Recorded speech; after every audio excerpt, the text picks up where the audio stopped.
Hey everybody, Randy Moss has decided to retire. After 13 NFL seasons, Randy Moss says, I'm good, I'm done. Now if you think about Randy Moss's career, what a crazy ride. You think about the unbelievable talent and production on one hand, and on the other, you think about a guy who was disinterested, disengaged, just didn't care, going through the motions. His quote really puts into perspective his entire career. I play when I want to play. When Randy Moss wanted to play, he was an absolute super freak. Unbelievable seasons early with the Vikings, a great season with the Patriots. When he didn't want to play, with the Raiders, with the Titans, he was just there. He wasn't doing much of anything. He wasn't even a decoy. He was a space eater, not in a good way, like a D tackle. He was just taking up space.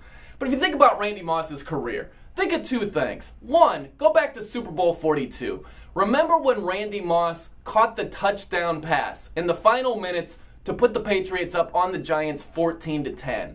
Think if the Patriots defense is able to hold the Giants. Think if the Giants snatch by David Tyree never happened. Think if Asante Samuel made an easy interception. Think if Plexico Burress never caught that pass in the back of the end zone. What would we be saying about Randy Moss?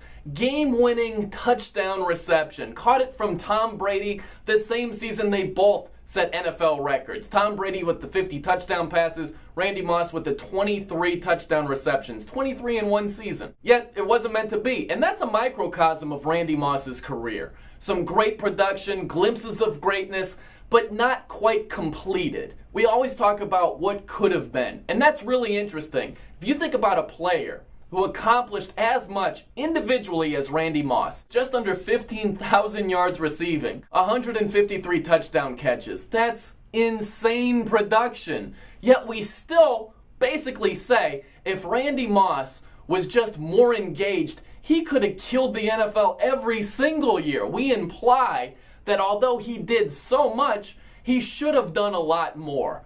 And we really don't talk about other players the same way as we do Randy Moss in that context. I'm Brian Noe, and that's a no-brainer.